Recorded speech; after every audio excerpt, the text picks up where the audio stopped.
A ideia da valorização do capital humano nas organizações consiste sobre aquilo que as organizações têm a oferecer para os seus existentes e potenciais funcionários. Isto inclui a remuneração financeira, que tem sido ou que tem vindo a ser excessivamente enfatizada, quer pelas pessoas, assim como também pelas organizações. Mas é importante fazer referência a que existem outros elementos de igual modo importante que acabam por desempenhar um papel fundamental na atratividade dos potenciais colaboradores e, obviamente, dos existentes colaboradores. Fatores como, por exemplo, o respeito que a organização tem para com a comunidade onde opera, o respeito que tem para com os seus colaboradores, a flexibilidade do horário de trabalho, o respeito pela inclusão, não é, dos colaboradores e a oportunidade que vai dando a nível pessoal e profissional dos colaboradores acabam sendo fatores importantes para a atração e retenção de colaboradores numa determinada organização. A valorização do capital humano é o nosso tema de hoje e para tal temos 3 grandes convidados para abordarmos aqui esta temática. Petra Lago de Carvalho, a diretora do Capital Humano, é a nossa convidada de hoje. Edson Horta, diretor dos Recursos Humanos, do Gabinete dos Recursos Humanos, também é nosso convidado. E Maria Rocha Lara, diretora de Cultura e Pessoas e Culturas, também é a nossa convidada. Para você que nos assiste a partir de casa, subscreva o nosso canal, é importante para que nós cresçamos enquanto canal. E para aqueles que nos acompanham de modo presencial, o nosso muito boa noite, que sejam todos bem-vindos. Aos nossos convidados, mais uma vez, obrigado. Sejam bem-vindos. Obrigada. Bem, indo direto ao nosso tema de hoje, como é que nós estamos em termos de capital humano nas nossas organizações? Qual é a vossa visão em relação à valorização do capital humano nas organizações? Bem, posso começar. Bem, eu acho que nós estamos numa fase de transição, eu diria.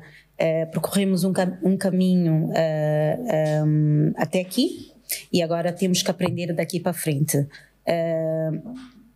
Mudarmos a ideia da valorização, passar pela parte financeira apenas e olharmos para os outros fatores que igualmente têm grande importância e para algumas gerações até mais do que a parte financeira. Portanto, acredito que nós ainda temos muito por fazer, as organizações de uma forma geral, e nós, como contribuintes e participantes nas organizações, temos muito que fazer nesta área. Ok. Sim, o desafio de valorizar o capital humano, de modo geral, ele é grande, porque pressupõe investimento forte na capacitação e também na possibilidade de criar maior flexibilidade e, acima de tudo, garantir que os trabalhadores ou os funcionários consigam encontrar um propósito, de tal modo que os mesmos não trabalhem só pela questão financeira, não é? E isto acaba sendo um desafio que qualquer organização tem, porque é por via da valorização do capital humano que nós conseguimos reter os talentos na organização. E o desafio das organizações, mais do que recrutar, selecionar, é reter e desenvolver os talentos que a organização possui. Porque sabemos nós, que trabalhamos na área de gestão do capital humano, que o que faz uma organização prosperar são as pessoas, ou seja, por mais que nós tenhamos a melhor infraestrutura do ponto de vista físico, não é? Verdadeiramente só temos uma organização, tivemos pessoas, embora hoje pode-se falar que também, eu até digo que hoje provavelmente no futuro nós vamos ter uma área, um departamento de gestão de robôs, porque provavelmente o RH vai ter que lidar com isso, com a inteligência artificial e com robôs também, não é? Portanto vai ter esse desafio, mas no entanto sabemos que o primeiro passo que nós temos que dar no fundo para valorizar é capacitar as pessoas e encontrar um propósito para eles terem motivo de estar na organização, não só por dinheiro. Ok. Dentro disto, fala-se muito, e nos últimos tempos, não sei se em função também da situação econômica ou em função de outros fatores, enfatiza-se muito a questão da remuneração financeira, a parte financeira como sendo um fator importante para a atração, retenção dos colaboradores nas organizações. Vocês acreditam que a remuneração financeira por si só é o fator determinante para a atração, retenção e motivação dos colaboradores dentro de uma determinada organização? Okay. Vou lançar-me neste desafio. Não, acho que cada vez mais as pessoas estão a valorizar o desenvolvimento pessoal. Portanto, falo muito sobre a cultura organizacional. Nós temos que começar a preparar cada vez mais o que é que nós esperamos das nossas pessoas, o que é que nós temos de benefícios além da remuneração para oferecer às nossas pessoas e desenvolver os nossos talentos. Portanto, políticas de reconhecimento, programas de well-being, de bem-estar, para as pessoas começarem a sentir a pertença dentro das instituições, planos de carreira bem definidos, objetivos claros, obviamente alencados a planos de formação que também têm uma perna a nível de progressão financeira. Portanto, isto tudo faz parte de um pacote de benefícios que nós temos, utilizamos isso como retenção e atração dos próprios talentos, ok? Ok.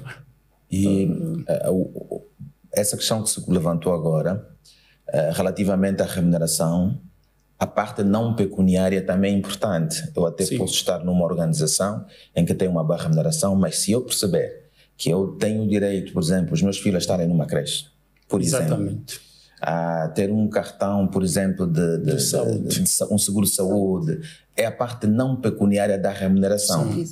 E que acaba sendo também relevante. E hoje, eu, ao analisar a opção de fazer parte daquela empresa, eu posso olhar também para esses pacotes que no fundo acabam sendo importantes para além da questão da remuneração pecuniária. O outro aspecto importante também é a não pecuniária. E claro, como fez referência relativamente ao bem-estar, nós muitas vezes não olhamos para essa perspectiva, mas o bem-estar é fundamental para a nossa motivação, para a produtividade, e acima de tudo também para nós mesmos, do ponto de vista, por isso é que alguns preferem às vezes trabalhar mais próximo do seu local de trabalho, mesmo que vai perder alguma remuneração, mas sabe que de facto isso tem impacto no tempo de qualidade, como se diz hoje, com os seus filhos. Isso. E é também um elemento a ter em consideração a nível das organizações. A necessidade, por exemplo, organizações que tenham, por exemplo, um espaço para a pessoa poder, por exemplo, organizações que tenham um ginásio, isso acaba sendo um elemento importante que pode ajudar no bem-estar. Ter um refeitório, por exemplo, também é um elemento importante para o bem-estar. Não tenho que me deslocar, não tenho que sair. É claro que também alguns dizem, o RH quando nos coloca tudo aí é porque quer mais trabalho de nós, não é? Tem um efeito. Mas não, no fundo é o bem-estar que nós queremos para as pessoas, porque o maior ativo das organizações são as pessoas. E às vezes eu também digo que as organizações, mais do que ter esse discurso de que as pessoas são o maior ativo, a sua ação também diária deve se refletir isto. Que às vezes é um discurso distante daquilo que é a prática. Trouxe por acaso um tema bastante pertinente, porque nós ouvimos por parte de muitos líderes, e essencialmente aqui a área de recursos humanos, a enfatizar. Isso virou um clichê, né? As pessoas são os recursos mais importantes da nossa organização. Isso tudo é bonito ao falar, mas em muitos casos não é isso que nós temos verificado na prática. O que é que acontece? É igual, estou a ver aqui o slogan. O slogan é igual, colocamos as pessoas em primeiro lugar. Sim, mas depois verificamos que em muitas organizações as pessoas não são colocadas em primeiro lugar, ou seja, não se vive aquilo que se prega. Por que será?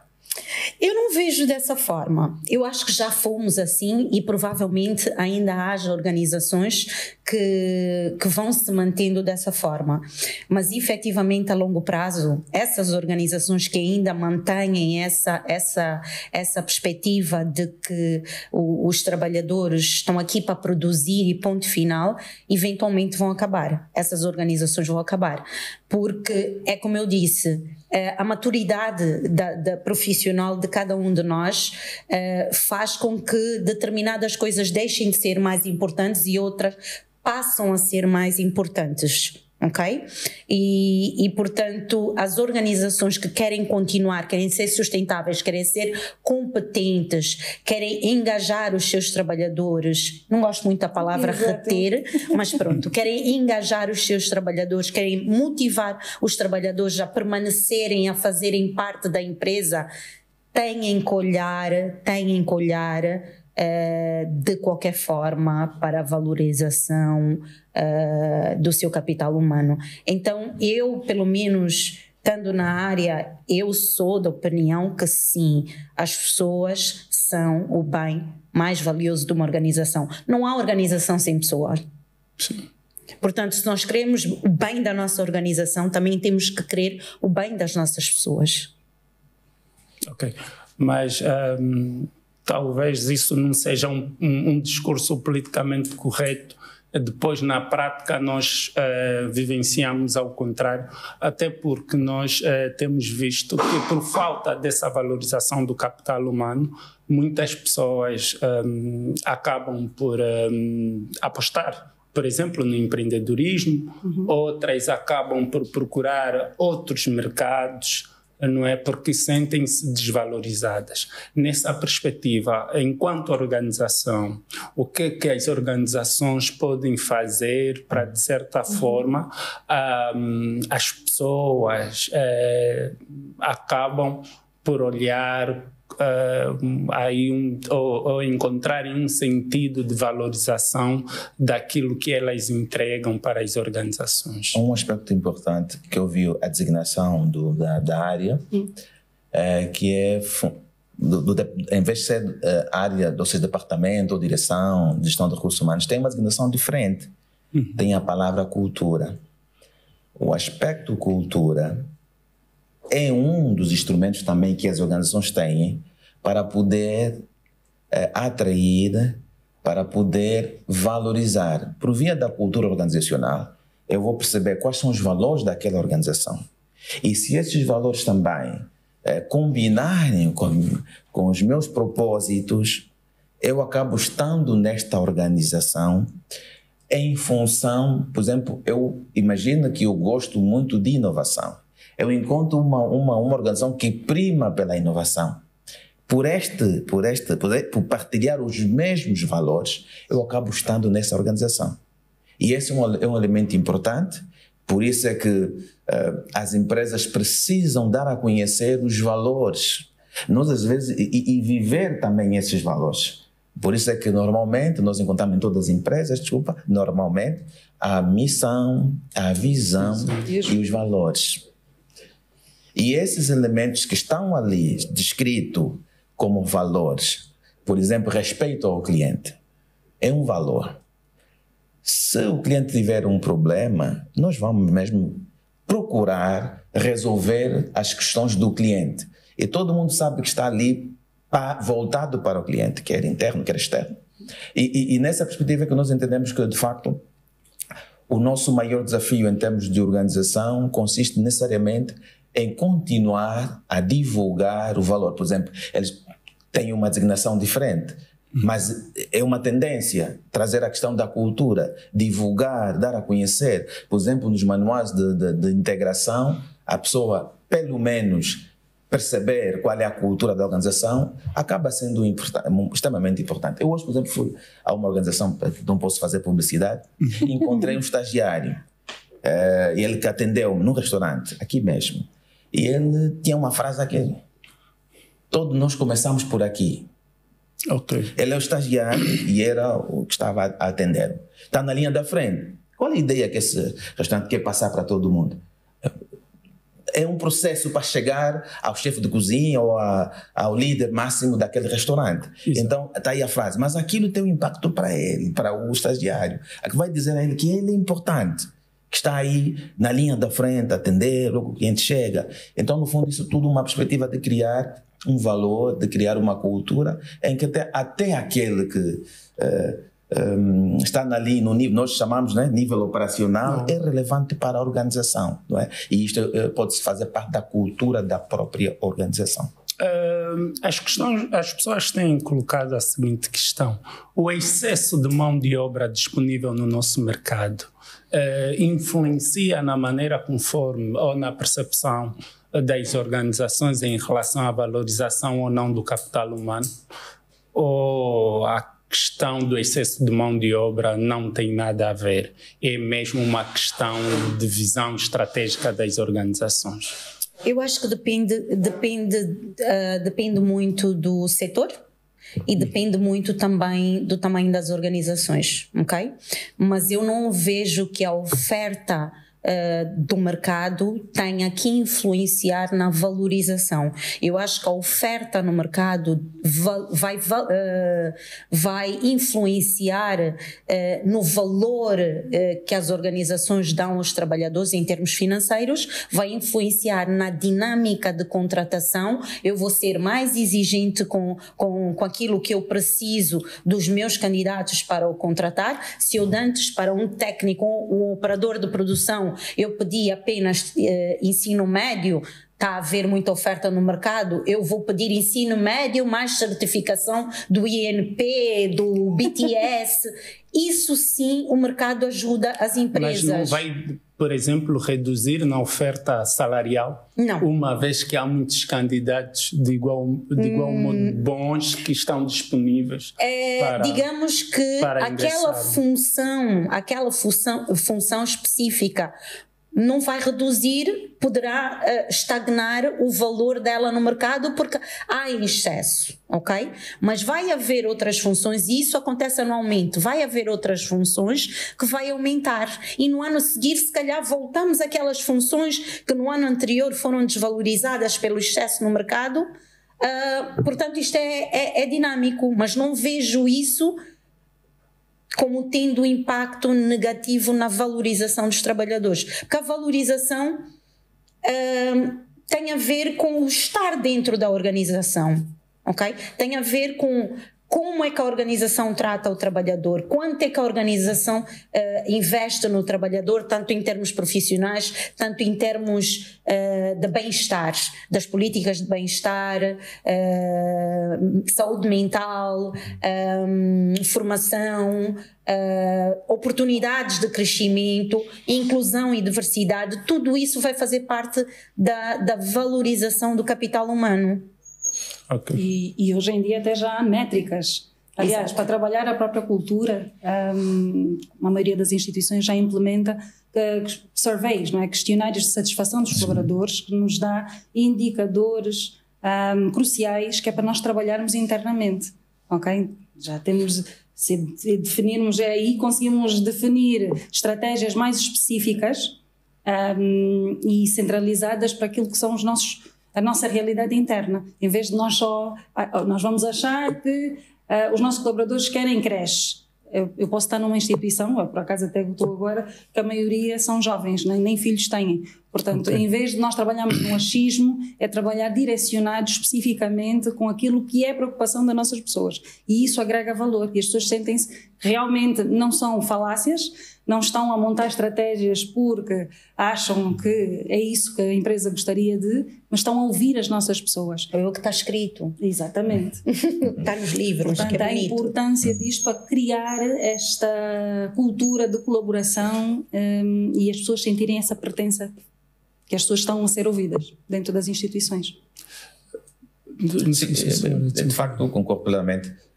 Aqui o aspecto de ouvir, ainda e pegando essa palavra, acaba sendo um elemento importante e porque ao fazer um diagnóstico das necessidades dos trabalhadores ou dos funcionários por via do inquérito, acaba sendo relevante porque ao elaborar a política, por exemplo, de benefícios da organização, vamos colocar aquilo que de facto os funcionários ou os trabalhadores precisam. E isso, de certo modo, permite também com que a área de gestão financeira, que vai cuidar da parte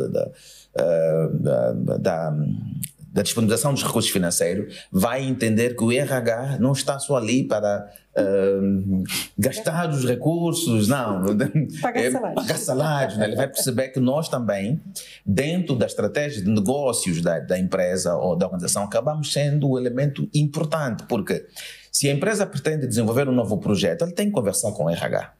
Ou seja, a área que lida com a matéria de planeamento estratégico não pode elaborar um plano estratégico sem chamar o RH.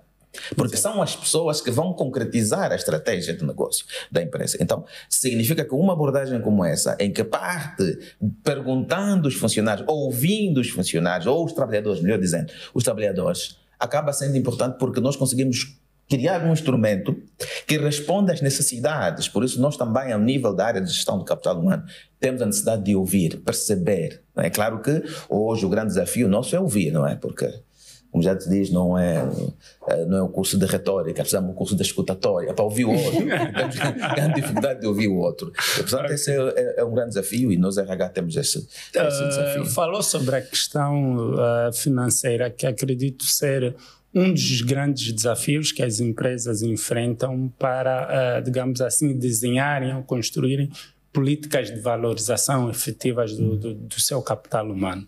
Mas, para além da questão financeira, quais são os outros aspectos que nós podemos apontar como fatores bloqueadores para a construção de uma boa política de valorização do capital humano nas nossas organizações? Digamos como desafios que nós temos para a valorização do capital humano.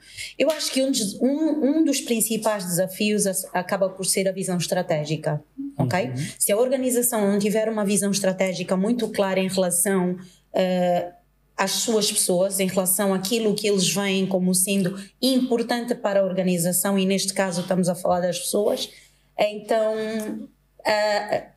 nada vai funcionar. A outra questão, falando pela parte financeira, tem a ver com o desenvolvimento. Okay. O desenvolvimento contínuo dos trabalhadores, e aí é onde entra a carga pesada para as organizações. Então, regra geral, quando as organizações estão apertadas, os primeiros orçamentos a serem cortados acabam por ser a formação. Ok? E isso é uma estratégia péssima. Ok? O outro desafio acaba por ser o próprio mercado. Okay? No setor petrolífero, nós dizemos que a inflação e a indexação ou desindexação, isto é um fator que joga muito com a valorização, principalmente para aquela geração que valoriza mais a parte financeira porque está preocupada com as suas necessidades básicas. Okay. Né? Para os outros, é políticas de bem-estar, é autonomia e delegação. Eu tenho que trabalhar numa empresa que sabe me ouvir, ok? Que eu consiga contribuir, que eu tenha oportunidade de inovar. Então, organizações que não têm isso acabam por criar desafios nesse aspecto. Eu queria aproveitar e reforçar aqui a ideia da doutora Petra, é que para uma maior valorização dessa área, o posicionamento na orgânica da área de gestão do capital humano acaba sendo relevante, ou seja, se a área de gestão do capital humano não tiver apoio do board da organização, ou seja, daquelas pessoas que tomam as decisões, vai ser muito difícil desenvolver políticas de valorização das pessoas. E por outro também, haver algumas decisões que a área de gestão do capital humano, que a doutora Petra vai tomar, que pode afetar, imagina, redução do pessoal. Isso tem um impacto muito grande. E se ela não tiver apoio da administração, acaba sendo um grande problema. Quer dizer, nós do RH precisamos muito, muito do apoio da administração. Por isso é que em alguns casos nós vamos encontrar áreas que já transformaram a direção, ou o gabinete, ou numa área estratégica que depende diretamente, pode ser do CEO, dependendo da designação que vai ter, depende diretamente do responsável máximo da organização. Esta também é uma das formas de valorização, porque assim a Doutora Petra não precisa, para passar uma informação rápida para as pessoas, não precisa ter muitos níveis, e às vezes isso faz com que aquela decisão que tem que ser tomada na hora para melhorar o bem-estar dos colaboradores, se ela não tem muitos níveis, rapidamente consegue tomar essa decisão. Então, esse também é um dos elementos a ter em consideração naquilo que é a valorização. Nós, por exemplo, ao nível daquilo que é a gestão de recursos humanos na função pública, em 2014, o governo tomou a decisão de colocar a área de gestão de recursos humanos numa posição de gabinete. Até 2014, ele era um departamento da Secretaria-Geral, que é a área financeira. E imagina, o financeiro vai estar preocupado com as finanças e não com as questões de gestão de pessoas. E, portanto, essa elevação acaba sendo um elemento importante, da qual já o responsável do capital humano tem assento ao nível do conselho, nós chamamos de conselho de direção, que é praticamente o órgão de definição da estratégia ao nível de um órgão ministerial. Com certeza. A estratégia é primordial, é a conversa, como falamos, a gestão de estratégia, se as empresas não tiverem, nada acontece. Okay. E as pessoas e cultura, que é a minha área, se não estiver envolvida no que é a gestão de estratégia de negócio, também não vai poder ajudar. Porque se vão implementar um programa de seja o que for a nível de comercial, eles vão ter que ter o nosso suporte a nível como é que vamos desenvolver as pessoas, quem são as pessoas, como é que elas estão, em que nível de proficiência estão, como é que nós vamos ajudar até chegar lá. Por isso é que nós temos de estar cada vez mais envolvidos na estratégia do negócio. Ok. Falando em estratégia, acredita-se que em algumas organizações a maneira conforme está estruturada a política, por exemplo, de remuneração e não só, está mais voltada para um grupo específico dentro dessa mesma organização. Uhum. A questão da valorização do capital humano, fala-se muito a questão da valorização ou desvalorização do capital humano, fala-se muito ao nível operacional. Em muitos casos, as pessoas que estão em posições de gestão do topo não sentem essa desvalorização. Vocês acreditam que é uma questão do desenho da política retributiva ou esta é uma situação generalizada? Eu acho que, é assim, todas as organizações a determinado ponto vão dar uma importância à liderança porque são os líderes que dão continuidade ao negócio, vamos assim dizer. Mas hoje, mais e mais, as organizações têm virado mais para o mérito. Okay? A questão da meritocracia. Exatamente. As avaliações de desempenho hoje têm muito valor, as organizações têm que ter, então já está a deixar de existir tanta diferenciação em termos de valorização dentro da organização. Aqui vou dar um exemplo muito prático, o que acontece no meu caso, né? Uma empresa petrolífera, a maior parte, a percepção é que nós só recrutamos engenheiros, porque nós precisamos de engenheiro de petróleos. Não, o grosso é operadores de produção.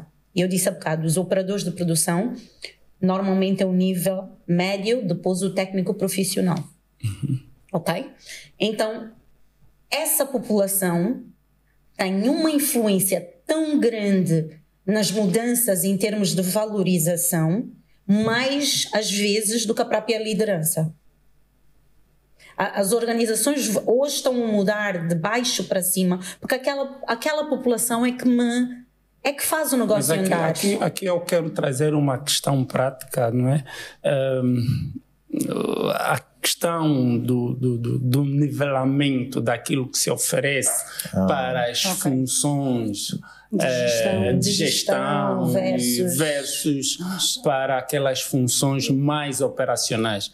Diz-se na gíria, não é, que se queres deixar de sofrer, tens que lutar para estar numa empresa e a ocupar uma posição de gestão, porque senão você não consegue escapar dessa realidade. E é precisamente aí onde eu quero chegar. Por que é que uma empresa vai desenhar uma política retributiva tão boa para as funções da gestão do topo e para a parte operacional deixar muito a desejar? É claro que nós compreendemos a questão da diferenciação dentro disto tudo, mas quando o desnivelamento é muito grande, acaba também por ter um impacto muito negativo naquele grupo populacional dentro da organização. Concordo. Não sei se vocês concordam com isto. Concordo, mas é assim, é muito...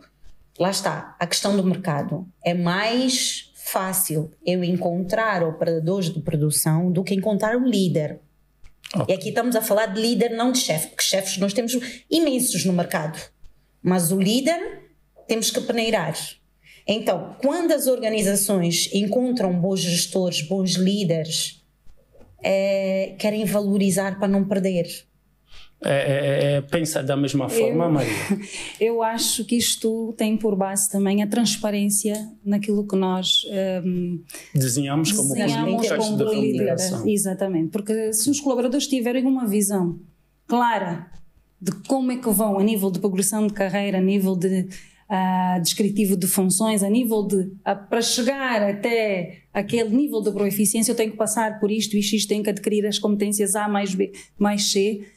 Fica mais fácil das pessoas entenderem muitas das vezes o porquê que aquele líder está acima e eu ainda não tenho a experiência e o percurso, por isso é que eu não estou a receber se calhar o mesmo salário que o meu chefe ou líder.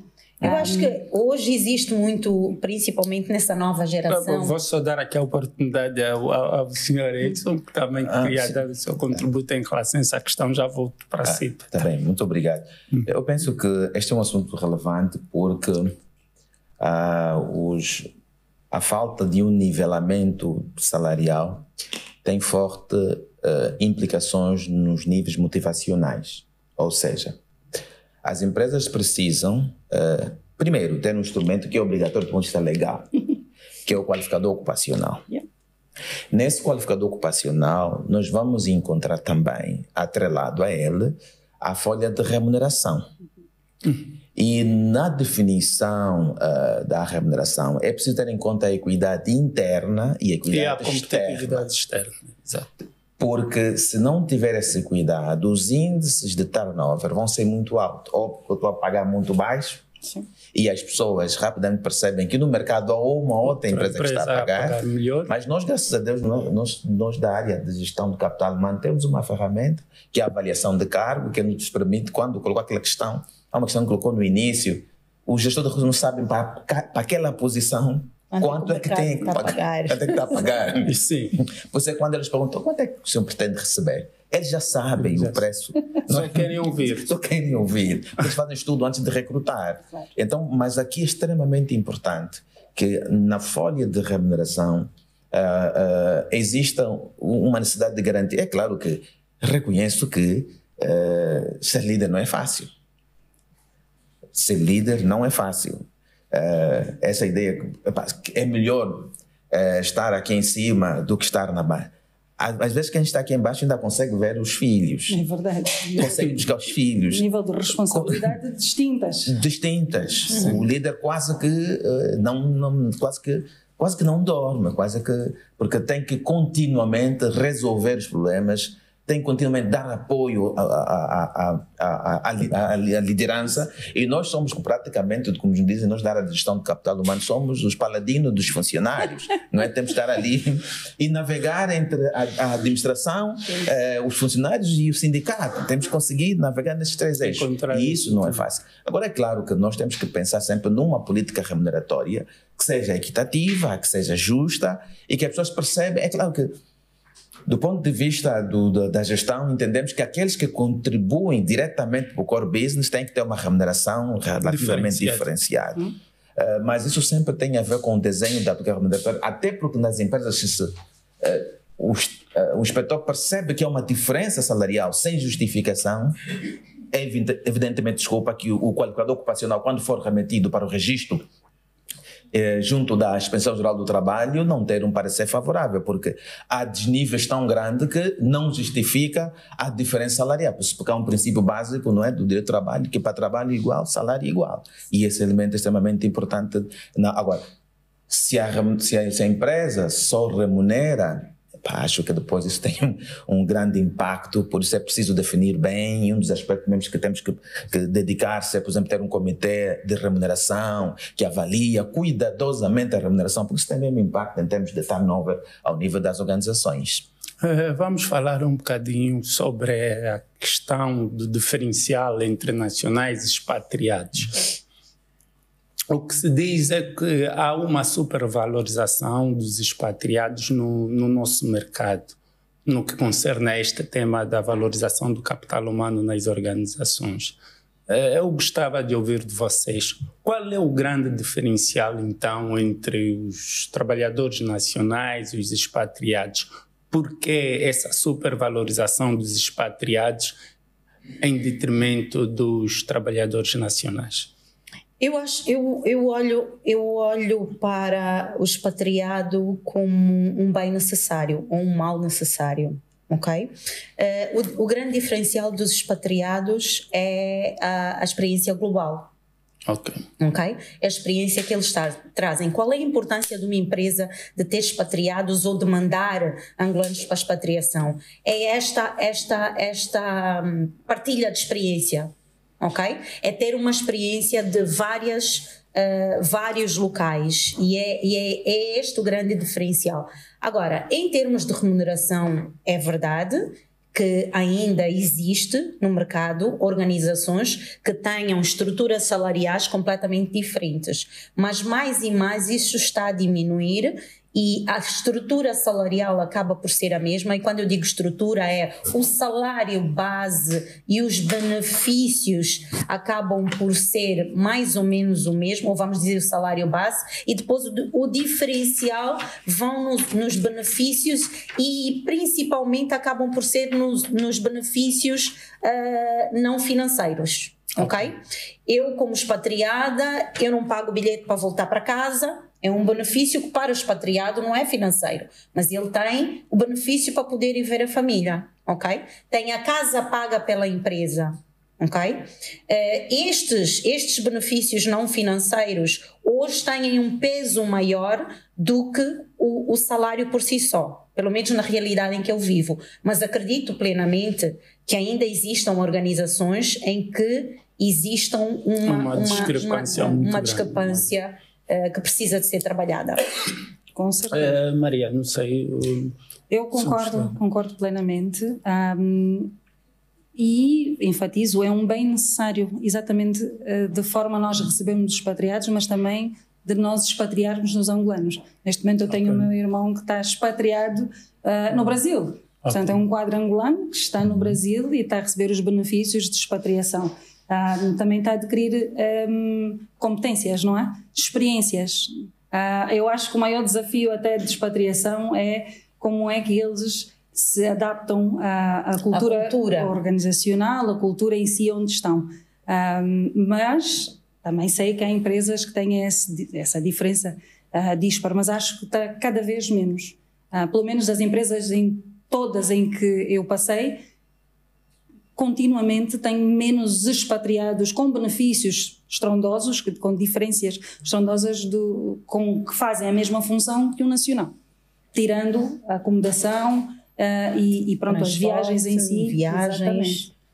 Já cada vez mais as empresas já põem isso como estratégia também. Ok. Não, eu estou de acordo, quer com a abordagem da Maria, quer com a abordagem da Pedra. De facto, esta diferença, se o trabalho for igual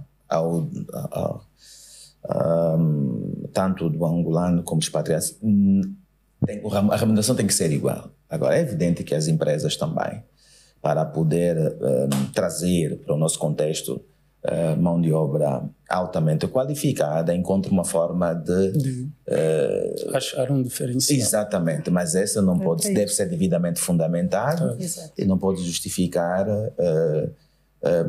diferenças abismal que, do ponto de vista quando é percebido por todos, acaba por ser um fator que depois gera situações de desconforto e conflitos dentro da organização.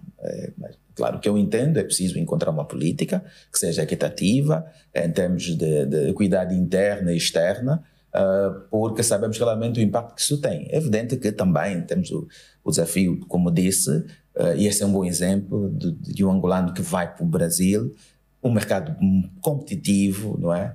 Se para nós ainda é muito difícil encontrar quadros que falem facilmente inglês, facilmente francês, pode não acontecer no Brasil, por exemplo.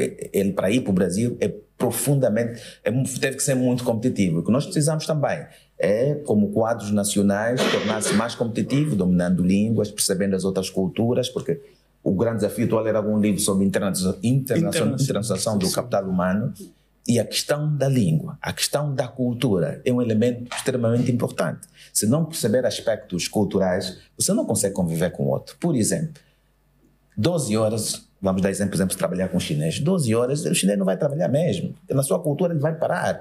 Mesmo se nós vamos em Portugal, 12 horas ele não vai te atender, vai almoçar. Mas nós ainda, do ponto de vista cultural, 12 horas... Alguém pode marcar uma reunião às 12 horas e 12 horas vais para aquela reunião. Esses são alguns aspectos culturais que, se nós não conhecemos, não vamos conseguir garantir a nossa internacionalização. Então, o que nós precisamos fazer, de certo modo, aqui na política remuneratória é pensar sempre naquilo que a lei determina. Para trabalho igual, salário igual. É claro que pode ter alguns benefícios para atraí-lo, não é? Para aqui, mas que não seja abismal. Isso que não afeta a igualdade, não é? A remuneratória, exatamente. Aqui não referindo-se agora aos expatriados, até porque não tenho nada contra, não é? Só para que fique bem claro. Mas gostava de trazer aqui um tema que é bastante importante.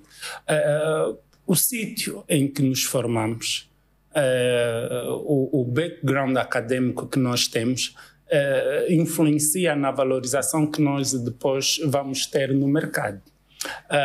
E aqui na nossa realidade também não é diferente.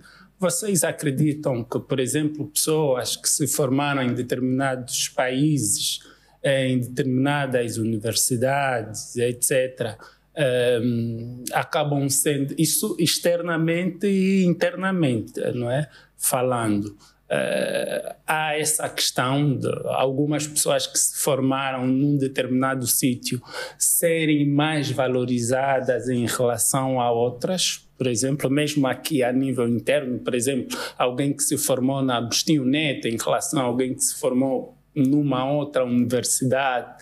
Temos visto muitas empresas a procurarem os seus candidatos em universidades específicas. Como é que vocês, na qualidade de gestores de recursos humanos, olham para esse aspecto? Eu acho que sim, tem impacto. O meio em que a gente vive, a faculdade em que a gente estuda, o país em que a gente estuda, o país em que a gente vive, tudo tem impacto porque vai influenciar na forma como nós vamos ganhar as nossas competências, vai influenciar o tipo de competências e a nossa percepção em relação não só ao meio em que vivemos, mas em relação a como é que as organizações funcionam e qual é a cultura em que eu estou estabelecida. Agora, eu vou olhar aqui um bocadinho para o meu... Eu quando cheguei... Eu sou angolana, mas eu estudei fora. Eu quando voltei para Angola em 2003, sim, eu estou nos recursos humanos desde essa altura. E sim, regra geral, estudou em UK, este vai para a entrevista. Mas era essencialmente por causa da língua. E não era especificamente às faculdades. Havia alguns casos que sim, era a faculdade, mas uma das coisas que era primordial na altura era: estou em UK, tem língua, estou na África do Sul, tem língua, estou aqui, tenho inglês. Mas hoje isto já começa a mudar um bocadinho. Havia muito a diferenciação em quem estudou na Europa versus quem estudou em África. Hoje já não, graças a Deus eu estou em África, né? Mas hoje já não. hoje vai depender muito do que a pessoa traz. E pode até ser importante na hora de eu escolher o currículo. Mas depois é a entrevista que vai valer. Eu tenho... Aquilo que for de competências comportamentais, principalmente, que os candidatos demonstrarem durante a entrevista, é que vai prevalecer. Em muitas situações, até mais do que a parte técnica. Porque o técnico eu ensino, comportamentos a gente não ensina. Maria, pensa da mesma forma. Eu tenho aqui um mixed feelings, ok? Nós agora temos aqui programas de graduates, né, que todo mundo faz, e na instituição onde estava anteriormente até lancei um desafio para termos um programa que não necessariamente as pessoas tenham alguma formação, ok? E nós estávamos à procura de pessoas com competências tecnológicas e daí lancei o desafio do hackathon, por exemplo, foi o ano passado, onde não tinha necessidade de ter licenciatura, teve um processo de questões que eles tiveram que ultrapassar e depois fizeram uma sessão de trabalho onde nós lançamos desafios tecnológicos e acabamos por contratar de 40 pessoas 10 que hoje até fazem parte da instituição. Portanto, são formas diversas agora que nós vamos encontrando como instituições de alcançar esses talentos que não são tão visíveis a nível de um mero CV. Porque o CV, até há pessoas que podem ter potencial fantástico e não sabem fazer um CV. Portanto, são limitados logo. Exato, e ao contrário. São limitados a outras pessoas que fazem os CVs, os currículos, depois não chega na entrevista nem um quarto daquilo que está no CV conseguem responder. Portanto, acho que as organizações têm que encontrar cada vez mais formas de fazer esta filtragem, criando essas dinâmicas para encontrarmos os talentos e não focarmos só a nível de formação. Sim, eu quero dizer que o certificado não é a competência, é a sinalização da competência, então não podemos recrutar só na base do certificado. É evidente que, do ponto de vista de rankings, né, há universidades que estão bem posicionadas, mas, no entanto, nós que trabalhamos na área de gestão de capital humano não podemos fazer julgamentos sem avaliar, de facto, na prática, avaliar também a questão comportamental, que é o maior desafio, porque existem aspectos que não é a escola que ensina, mas a família, não é? E nós, mesmo que desenvolvemos alguns programas, por exemplo, de educação, se ele não aprendeu, por exemplo, na sua família, que se estiver num local em que tem alguém, por exemplo, tem que ceder lugar a uma senhora que está, por exemplo, isso não vai aprender na universidade, na escola. Tem fatores ligados à família que são importantes. Por isso é que hoje até se diz que aquilo que é o soft skill, aquilo que a parte do comportamento é um aspecto relevante para as organizações, porque é mais difícil de trabalhar. Partilham da mesma ideia que os soft skills são as competências mais difíceis a serem trabalhadas. Com certeza. Muito. O técnico é mais fácil. Nós temos dentro da nossa empresa um programa que eu chamo Formação para o Futuro, em que nós vamos às universidades e tiramos técnicos jovens que estão a acabar o ensino médio, ok? Já terminamos agora o segundo e vamos começar pelo ano o terceiro. E é tudo ensino médio, ok?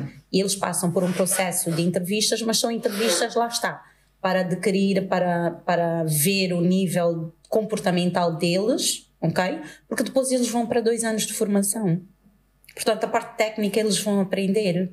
E este ano foi o primeiro que, para além de técnicos médios, incluímos alguns engenheiros recém-formados. E porquê? Porque, infelizmente, o nosso mercado está um bocado complicado hoje. Por que é que está complicado? Porque as empresas entraram numa dinâmica, na parte do setor petrolífero, e acho que é geral, a baixa do petróleo, que tem uma influência muito grande no país como um todo, na economia do país como um todo, a pandemia, ok? Então as organizações estão mais conservadoras a recrutar, sim, ok? E quando recrutam querem experiência. E eu às vezes pergunto-me, que foi o desafio que eu fiz à administração, Se nós não demos oportunidade a esses jovens, como é que de onde é que a experiência vem? Porque depois eu vou ver num currículo experiência de bar, experiência de loja. Para um setor operacional, nem sempre vou dar a oportunidade.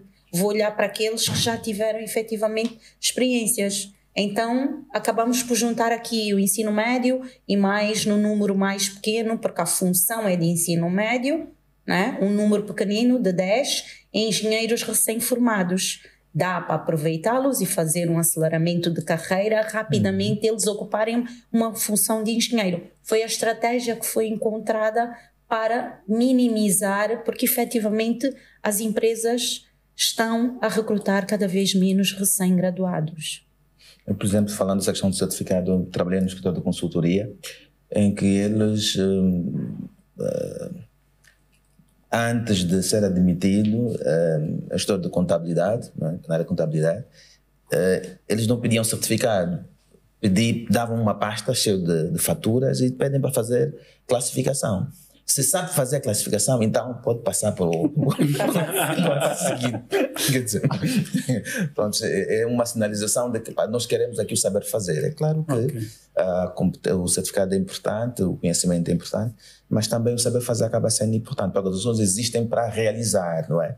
É por isso que algumas organizações eles vão vão dando muita prevalência, muita relevância àquilo que é o certificado, mas também, acima de tudo, o que a pessoa faz.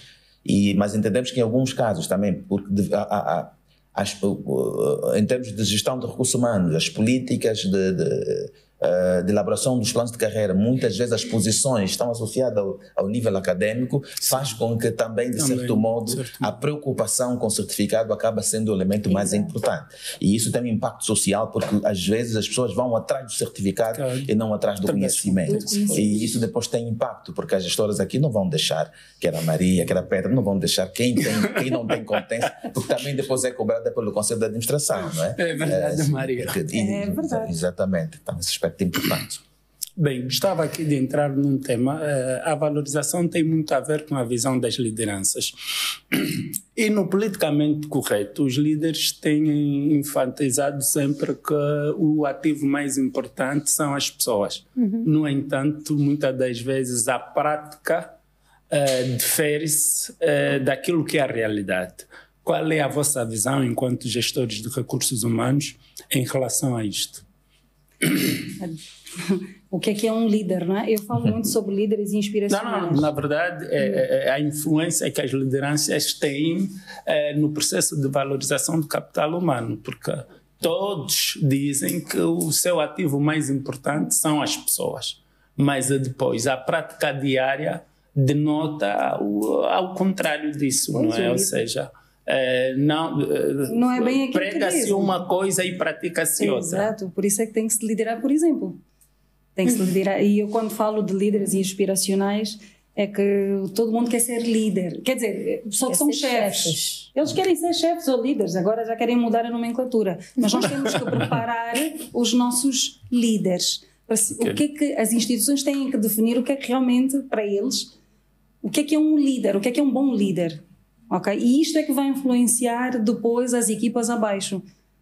Porque há pessoas que podem dizer, não, eu ouvi uma vez essa e ficou marcada para mim para sempre, que é empatia dura. E estamos a falar de um líder a falar comigo. Eu disse, e o que é uma empatia dura? Percebes? Portanto, é considerado uma pessoa, é um líder, mas que tem um mindset completamente distinto, que é aquilo que depois vai trazer para baixo a nível de competências e a nível de liderança das próprias equipas.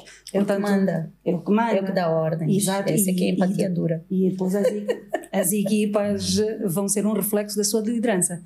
Portanto, cada vez mais, para mim, a importância de pegar na camada de líderes e fazer aqui uma análise de como é que eles estão a liderar as nossas equipas, qual é o impacto que eles estão a ter, como é que eles estão a inspirar as nossas pessoas a desenvolverem, se estão realmente a olhar para dentro ou se estão só simplesmente a mandar. E nós consideramos esses os nossos líderes internos. Eu creio que sim, ainda existem empresas que dizem que o recurso mais importante é o capital humano, são as pessoas, mas depois não, como se costuma dizer, eles não, they don't do walk the talk. ok? Eles não comem o peixe que vendem. Sim. Então, e eu acho que passa mais uma vez pela cultura, ok? Se a liderança desde o início tiver ciente de implementar, de que as pessoas, a valorização das pessoas estejam na sua cultura, nos seus valores, na sua missão, então sim, essa estratégia, essa valorização acaba por descer. O líder tem que ser o primeiro a acreditar que a Petra vale, que a Maria vale. Okay. Se o líder não acredita, nós cá embaixo, mesmo como gestores de recursos humanos, nós podemos inventar todas as políticas bonitas, mas se não for comprada pelo líder, ou se o líder não acreditar que essa política vai fazer a diferença de alguma forma, e aqui é muito simples às vezes, porque os líderes, a administração das empresas olham mais para a questão de números, ok? E nem tanto para a parte não financeira. Mas isso, em termos operacionais, a longo prazo, acaba por não dar. Tem um impacto muito grande. Quando começa a ver que, olha, perdi aquele diretor, perdi este trabalhador, perdi como? Porque foi para uma empresa que tem isto, que investe, que dá formação, que tem planos de carreira, claro. Então é preciso que essas coisas aconteçam para também influenciar a mudança de cultura, a mudança de mentalidade na liderança, para eventualmente valorizarem os seus quadros. Doutora Edson, acredita que a liderança joga um papel fundamental no processo da criação de uma cultura de valorização? Sim, joga. Tem um papel muito importante. Um dos elementos que caracteriza a liderança é a capacidade de influenciar as ações dos outros, ou seja, boa parte do nosso comportamento enquanto líder, como já disse a Maria, influencia também o comportamento dos trabalhadores. Por isso é que o discurso e a ação do líder acaba sendo importante. Se eu todos os dias defendo que é preciso ser pontual, eu como líder não posso ser o que atraso nas reuniões, ou seja, eu se digo sobre pontualidade, eu tenho que ser o primeiro exemplo nesse sentido. Se eu falo da necessidade de flexibilidade, eu tenho que ser exemplo quando o funcionário às vezes precisa e a organização, nos termos do regulamento interno, permite garantir flexibilidade a este funcionário. Eu não posso, nos regulamentos internos, na minha abordagem, falo sobre flexibilidade, mas quando é necessário flexibilidade, eu não faço. Falamos sobre o momento de felicidade, do momento em que o RH apresenta uma proposta de um happy hour, não, isto é muito caro, nós não podemos. Estamos em momento de redução de custos. De custos, mas ele fala muito, é preciso momentos assim de felicidade, é preciso team building, quer dizer, mas quando o RH vai para ali, apresenta a proposta. Portanto, eu penso que é muito importante, por isso é que eu fiz referência que o RH precisa do apoio do nível estratégico e comprarem as ideias da área de gestão do capital humano e acima de tudo, temos que ser amigo do nosso colega da área de finanças e às vezes podemos estar em contradição, mas precisamos dele. Não, o RH tem que ser visto como parte estratégica da organização. Porque senão não funciona. Aquela mentalidade do RH como administrativo e processamento salarial já não funciona. Temos que sentar nas decisões, nós temos que fazer parte das decisões e para isso só estando do lado estratégico é que se consegue fazer. Bem, a boa reputação da empresa, ou seja, um investimento na valorização do capital humano, isso depois também traz consigo uma boa reputação das empresas. Nós podemos olhar a boa reputação como o retorno do investimento feito pelas organizações na valorização do capital humano, a boa reputação, a boa imagem que essa empresa vai ter e em muitos casos até tornando essas empresas como empregadoras de escolha, podemos olhar como com certeza, retorno. Com certeza.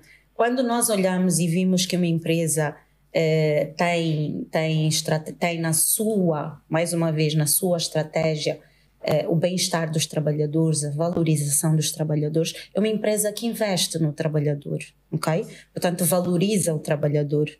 É uma empresa para se estar.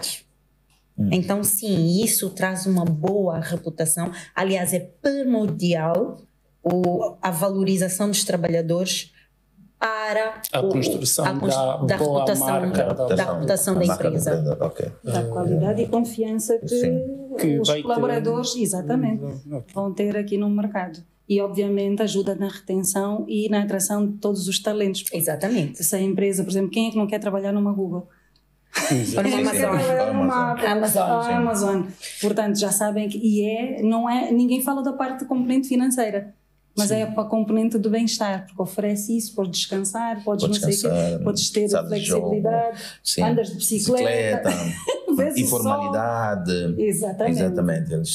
A possibilidade de apresentar projetos, eles inclusive têm reservado algumas horas em que podes pensar em projetos que, pronto, para a empresa pode não significar nada, mas que o que eles querem é inovação, eles vivem da inovação. Exatamente. Então eles criam um ambiente que um jovem, até vimos o filme da Google, são 18, 20, muitos jovens estão lá porque eles querem inovar, querem criar. E aqui é extremamente importante que nós percebemos que um ambiente em que a pessoa se sente valorizada, não só do ponto de vista financeiro, acaba por ser um elemento importante para eu continuar aí. E falou sobre a questão, por isso é que algumas empresas, quando fazem um anúncio, é um problema.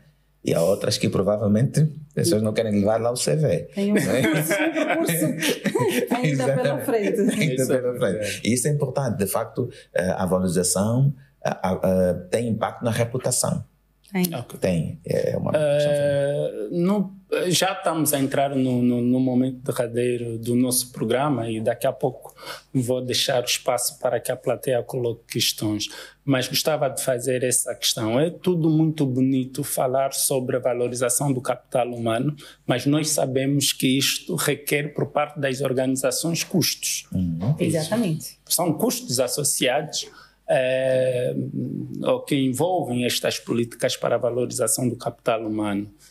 No entanto, vocês acreditam que a criação de uma cultura de valorização do capital humano deve andar de mãos dadas com a robustez financeira da empresa ou muitas das vezes é apenas uma questão de visão estratégica das organizações?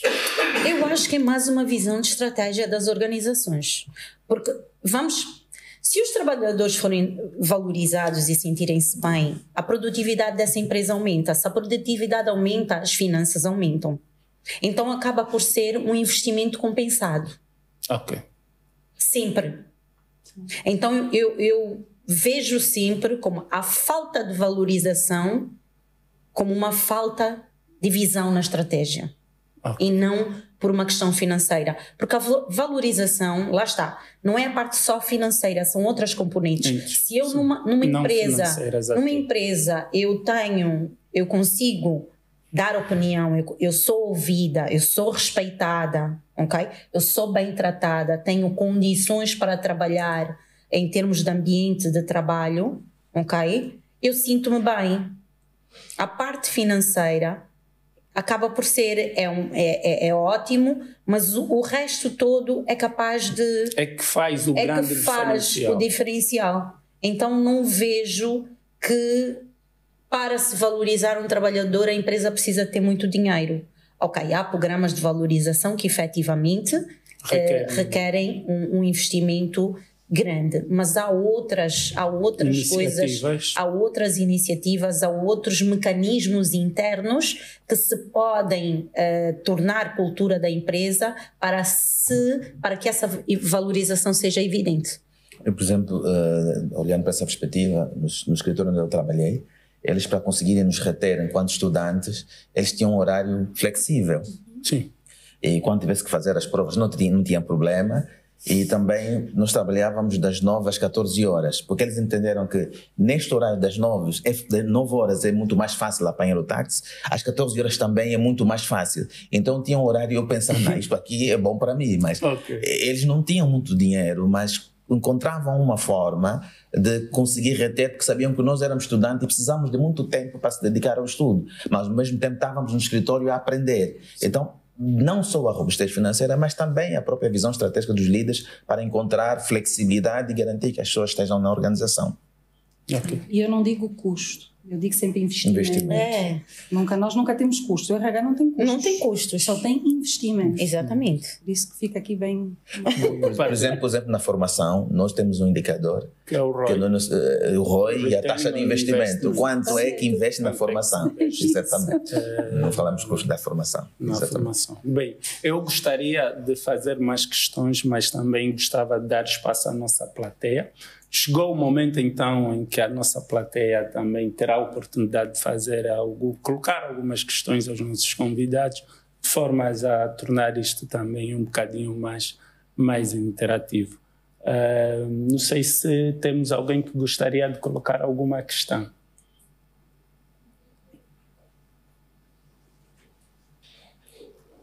Alguém quer colocar?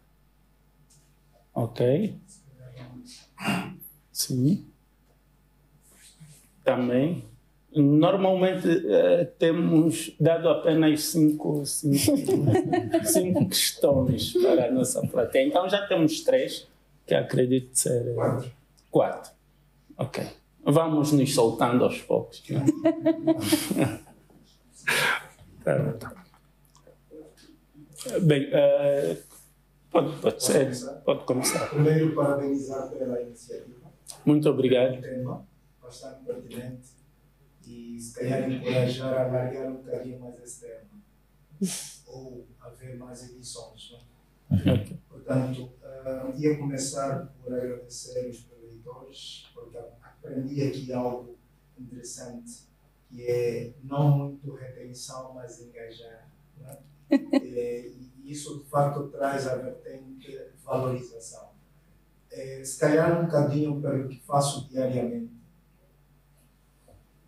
Valorizar vai muito além e, se calhar, muito a fundo daquilo que estamos aqui a falar. Com certeza. Ele é tão volátil que nós não temos... Ele é tão invisível que nós não temos noção do quão importante e necessário a pessoa sentir-se em casa. Já que muito bem falamos que o nosso trabalho é a nossa segunda casa. Não é? Em alguns aspectos até diria a primeira, porque é onde passamos mais tempo. Ora bem, não é, porque vezes sem conta nós levamos o trabalho para casa e nunca nos é permitido levar a casa para o trabalho. Nunca. Isso não existe. Pronto. Há toda uma necessidade das instituições, organizações. Mas é uma questão ou contribuição? Na verdade, é contribuição. Okay. Se me permite. Okay. Há toda uma necessidade das organizações compreenderem que não devem gerir processos. Os processos são o motivo da sua existência, mas os processos são levados por pessoas. E vou terminar dizendo o seguinte: um dos maiores erros que o RH, capital humano, seja qual for a nomenclatura, aqui todos aqui. Não vou usar as pessoas em cultura, porque eu não estou muito familiarizado com ela. Precisa compreender que os casos não podem ser generalizados.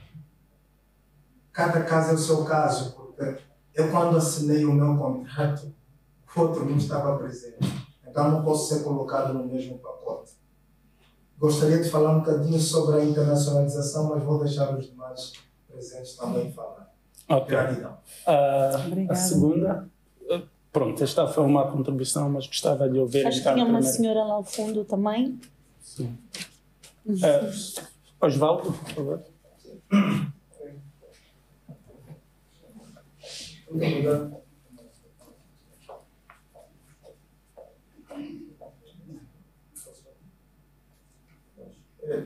A princípio, eu saudar os ilustres convidados. É a primeira vez que aquele encontro e gostei, aprendi muito, de facto. Mas eu tenho ainda uma dúvida comigo, se calhar também seja aqui dos demais. Gostaria de saber como devemos distinguir o capital humano do capital intelectual nas organizações? Eu acho que o capital humano é a área que gera as pessoas, é a gestão das pessoas. Lá está, não de processos, como há bocado aqui o senhor estava a dizer, mas é a gestão das pessoas como um todo. Okay? A parte profissional e depois acaba por ter a parte pessoal também, porque é parte integrante das pessoas. Nós falamos de capital intelectual, nós estamos a falar mais da parte de, se calhar, a inteligência emocional dos trabalhadores, penso eu, ou não sei bem em que contexto é que se está a referir, mas eu pouco ouço falar de capital intelectual em termos organizacionais, portanto não estou familiarizada. Eu, por acaso, também estou a tentar enquadrar o que é que entende por capital intelectual. Eu, de facto, tenho ouvido muito capital intelectual e teve nesse painel também ouvido um bocadinho o capital humano. De facto, se calhar esteja a fazer confusão, porque gostaria de saber de vocês se pudessem desmistificar mesmo um bocadinho o capital humano do capital intelectual dentro de uma organização. Capital humano é a nova, vamos dizer, é a nova forma e também já está a deixar de ser. Daqui a bocado já nem é capital humano, mas de antes era recursos humanos, depois passou para capital humano e agora já falamos em gestão de pessoas, gestão, culturas e pessoas, portanto é só a nomenclatura da parte na organização que lida com a gestão de pessoas. No que diz respeito ao capital humano. Penso que essa expressão não é já ouvi. Penso que o capital intelectual está associado com o nível de conhecimento que as pessoas trazem para a organização, não é? E este conhecimento deve ser, de certa forma, gerido no sentido de agregar valor para a organização. É como se nós estivéssemos a dizer que o conhecimento intelectual ou a componente intelectual que o capital humano tem deve ser usada em benefício da organização para que agregue valor à própria organização. Porque nós sabemos hoje, por exemplo, que o conhecimento é guardado e deve ser bem gerido. Por exemplo, se você identificar uma forma nova de fazer um determinado processo e que aquele processo tem um impacto muito grande para a organização, não é? Este é um conhecimento que você detém e que você transferiu para a organização. E esse conhecimento deve ser aproveitado.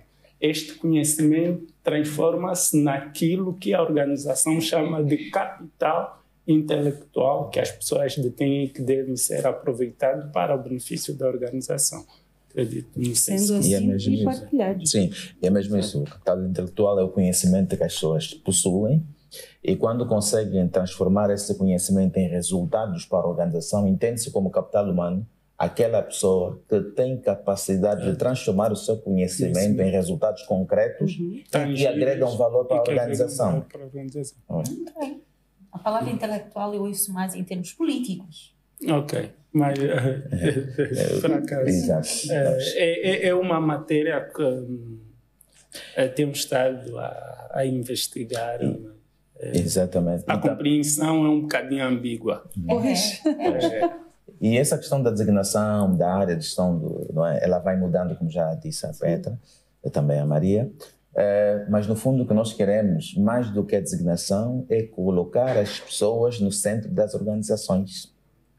Mais do que a expressão é de facto considerar as pessoas como o maior ativo das organizações. Isso é que é importante, independente da designação. Temos mais uma pergunta, não? Umas duas. Mais três, no caso. Ok. Bem, a minha questão tem propriamente a ver com um desafio. Primeiro, já agora agradecer a iniciativa e a minha questão prende-se com reforma. Ou seja, é o que me preocupa bastante. Eu estive a participar agora no quarto seminário ou no fórum sobre recursos humanos e também coloquei esse desafio que fosse trazido aqui à mesa um tema sobre reforma. Aproveitando a presença. Agora está quente. Porque nós falamos muito e bem, né, sobre o início, ou seja, as pessoas começam, né, mas só tem um fim. Há um fim. É um fim. Ou seja, de que forma é que os senhores têm tratado desse fim, né, dentro das nossas organizações? Porque eu sei que é um tema que, particularmente a mim, por ser responsável dessa matéria na minha empresa, e pronto, temos tido muita dificuldade, mas é um processo que é inevitável. É inevitável, sim. Reforma. Sim, as pessoas não querem para a reforma. Mas eu acho que é um bocado cultural. E, efetivamente é um assunto que está quente, pelo menos no setor petrolífero.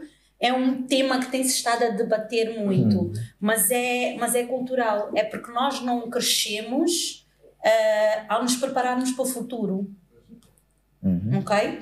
Ao contrário que se nós vivenciarmos em países da Europa, os estudantes de pequeno já ensinam.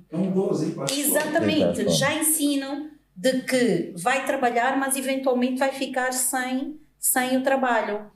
E existe, hoje as empresas já estão, vamos dizer, a prática em Angola tem sido o fundo de pensões como uma fonte complementar à reforma, mas existem outras iniciativas que podem ser levadas a cabo dentro da organização, como por exemplo a literacia financeira a partir dos eu acho que tem que ser desde o início. Há organizações que estão a fazer a partir dos 50, que a partir dos 50 já têm um plano de formação sobre a reforma para os trabalhadores. Mas a questão da cultura acaba por ser muito forte. Porque eu particularmente, toda vez que chamo um trabalhador para abordar a questão da reforma, ok? É um tabu. É um tabu porque as pessoas acham que têm que ficar nas organizações para sempre. Maria também é um tabu na sua organização. É assim, eu acho que também não é só cultural. Eu acho que também nós, como não nos preparamos para chegar à reforma, eu tenho colaboradores que estão exaustos, mas continuam a trabalhar exatamente porque sabem que depois vão ter dificuldades financeiras. Daí termos que apostar em fundo de pensões e como é que e isso é um plano de benefícios também. Como é que as organizações podem complementar neste benefício de forma as pessoas, quando chegarem nesta idade, já sentirem um bocadinho mais de conforto a dizer, não, agora vou-me reformar. Neste momento, a nossa realidade não é essa. A realidade é que nós não queremos sair porque vamos perder todos os benefícios e ainda vamos viver, a expectativa é de viver ainda alguns anos, não é? Mas temos que ter aqui um meio termo, não é? Vamos sair com uma reforma, o dinheiro da reforma não chega, não é suficiente. Doutora, acho que tem muito a dizer sobre isso. É um desafio, não é? Eu trabalho como líder de RH desde 2020, não é? Líder, não é? Antes disso era técnico, ainda sou também, posso dizer isso. E esse é um grande desafio. E esse é um grande desafio mesmo relativamente à questão da reforma. Só nos fazemos uma pergunta aqui, a nós mesmos. Quem tem uma conta poupança para a reforma aqui? Vemos no universo, nessa sala. Estamos aqui 3 pessoas. Sim. E com essa questão nos fez, por exemplo, nós temos uma sala de reuniões para um coworking praticamente, e tem lá um flyer em que nós colocamos: a sua reforma começa hoje. Exatamente. Com o propósito do jovem trabalhador que entra para o Ministério perceber que a reforma dele começa no primeiro dia de trabalho. Porque nós começamos a nos preocupar efetivamente com a reforma quando estivermos próximo da reforma. E eu vou dizendo à equipa, se o colega tem um hobby, tem alguma atividade, é empreendedor, não fica com inveja. Ele precisa dessa atividade extra, dá aulas, tem uma lavra. Não, ele precisa dizer, porque o problema é, o que é que eu vou fazer? A pergunta é, se hoje for reformado, o que é que eu vou fazer? Se eu for, o que é que eu vou fazer? Onde é que eu vou? Porque estamos habituados. E teve uma situação que alguém contou-me, que comunicaram a trabalhadora para que já vai à reforma, e a trabalhadora continua a ir, continua a trabalhar. Sim. E eles queriam... Não. Eu tenho um exemplo.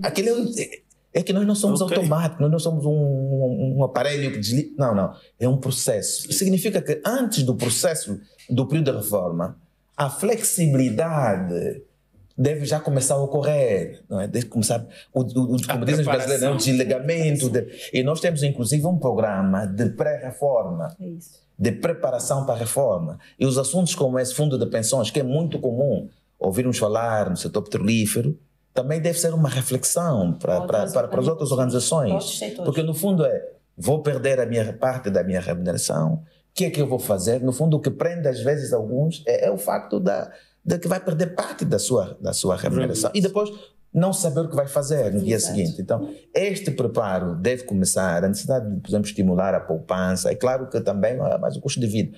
Pronto, ok, mas é algo que temos que falar. A questão da poupança é importante, não é? A política de poupança é importante, porque nós sabemos que isso tem impacto lá à frente em matéria... Você falou, por exemplo, da Europa, porque eles poupam, eles estão sempre inscritos no fundo de pensões, fazem parte de uma associação mutualista.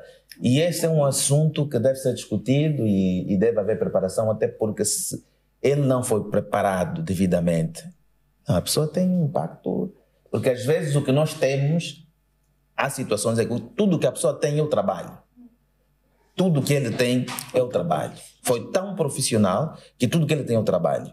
E então promover essa questão da flexibilidade, a questão que falou muito bem, da questão da gestão financeira, porque ela até pode ter uma boa remuneração, mas a literacia financeira, não, mesmo essa questão de investimento, falar de investimento, não pode ser só um assunto para financeiros. Todos nós temos que começar a falar de ativos reais, bolsa de valores, ativos financeiros, estudar a parte do investimento. E hoje até, graças a Deus, hoje a geração tem acesso a mais informação sobre a questão de finanças. Eu encontrei uma vez o meu filho a ver o Primo Rico. Eu perguntei, está a ver o Primo Rico por quê? Não, eu quero falar sobre quero ser investidor. Tá bem, então leia mais isto, mas também não leia só o Primo Rico, leia outra literatura. Portanto, isso é importante, mas de facto é um tema que dá um outro mesmo para nós RH, dizer ao colega que nós, por exemplo, o nosso plano começa aí, a partir do 5º ano ele recebe já uma carta, no 3º ano, e vamos alertando também as áreas, porque acontece às vezes que há funcionários, estrategicamente, concentram processos. E ele fica muito importante. É aquele exemplo, que não goza férias, que eu acho isso uma coisa... Como é que ele não goza férias? Não goza férias e então ele concentra o processo. Na hora de reformar, a organização fica numa situação... ele é que entende isso, como é que vamos fazer? Ele agora... Quer dizer, eu acho que mesmo na carta nós colocamos, se é o único que lida com esse processo, deve necessariamente começar a passar ao sucessor. E o documento vai para ele e vai para o líder, para os dois terem conhecimento. E nós também, RH, percebemos que aí vamos já colocando uma pessoa ao lado para ir aprendendo e não criar uma lacuna em termos de conhecimento. De facto, é um tema importante. É um tema importante. Obrigado pela sugestão. Vamos trazer aqui. Lanço já aqui também desafio aos nossos convidados. Se estiverem interessados em participar nesse tema, está aqui aberto e feito convite publicamente. Bem, vamos então para a última pergunta, a última questão, porque precisamos mesmo fechar com o programa. A minha questão é relativamente sobre as novas formas de candidatos para as organizações.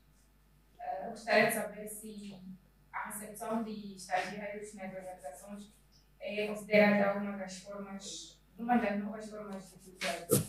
de filtrar nas organizações. Não necessariamente. Existem duas perspectivas de estágio, né? Existe o estágio curricular, que é aquilo que normalmente as organizações recebem as cartas das universidades para ajudar os trabalhadores, os estudantes a poderem finalizar o seu currículo académico com alguma experiência profissional. Isto é uma coisa. Depois existe o estágio profissional, né? Mas nenhuma das duas situações são essencialmente mecanismos para novos trabalhadores.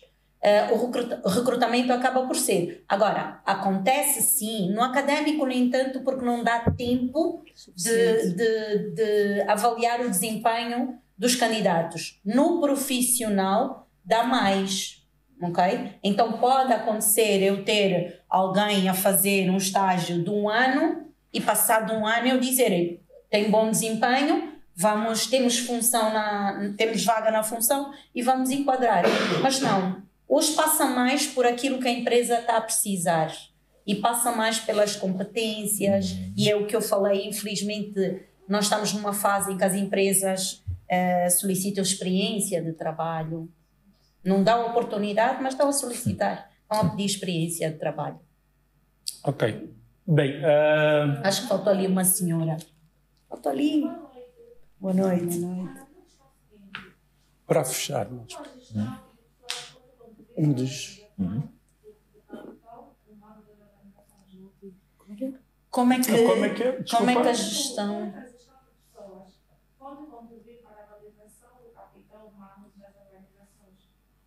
Maria, como é que a gestão de pessoas do capital humano como é que as organizações, ou como é que o capital humano, no caso, pode ajudar a valorizar é isto, não?